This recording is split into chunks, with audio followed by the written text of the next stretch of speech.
Hello, Hey, Brad and Dave. Kirsten. How are you? Good. What's How are up, you? Dave? How are you? I'm doing fantastic. And I just told all the Marvel publicists, I said, I think I'm going to do the interview and all I'm going to say is, I am Groot. I'm kidding. I'm just kidding. They went, go for it. Go for it, Dave. You've done stranger things before. All right, Brad, you get the first question. I want to know why we love Groot, myself included, so much. I think we love Baby Groot because he feels like a real kid. You know, he's not a perfect angel. He gets into trouble. He tries things. He comes up against obstacles. He makes the wrong choices sometimes. You know, it feels like when I watch it, I feel like I'm watching myself as a kid, but I also feel like myself now as a parent watching my own kids get into trouble.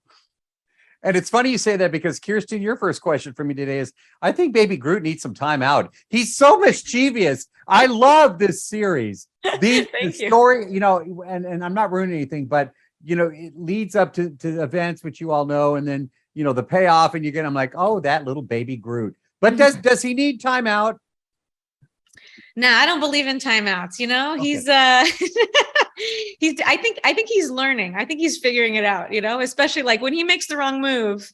You know, he either kind of pays for it in a way himself. It's like karma comes back, you know, or he comes back himself because he realizes that he maybe did a bad thing and that, you know, he needs to make amends. Brad, there's so many exciting things coming out of Marvel. You know, obviously, congratulations to you both, you know, on the Comic-Con announcements and stuff like that. You know, how long has this been in discussion to get the Baby Groot, to get the series, you know, going? It's genius. I think it's genius. And I love it. I've been waiting for this for so long. But how long does it take to get something like this as a concept idea, you know, to actually get it done?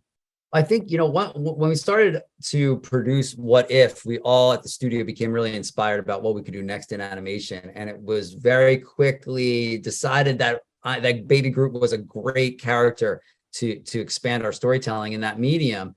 And, you know, I think Kirsten and I met for the first time, I want to say like 2 years ago. And pretty quickly, Kirsten, you started working on the show, and it's been incredible ever since. Well, I talked to some friends earlier today, and they knew I was going to be talking to you both. So here's a fan question for you, Kirsten. Vin Diesel, obviously the voice of Groot. How many variations do you know, and can you tell us of the Groot voice that he does? Do you know how much? Do you know what the count is? Is what I'm saying. Every single line is a unique line. We didn't reuse anything. So yeah, you know, it's kind of funny. Everyone thinks like, it's just one line. How hard could it be? But you'd be surprised. Like every single line, even in the script, has a translation. It's supposed to have a certain inflection, a certain tone. And you're supposed to, like, you kind of get it. You kind of get what he's saying. And that happens because Vin Diesel did such a fantastic performance, giving us such a nuanced read on every single one of those I Am Groots. And I thought about that as I was watching the series. I caught a few and I'm like, oh, you know, I know what he's saying right there. You know, very cool.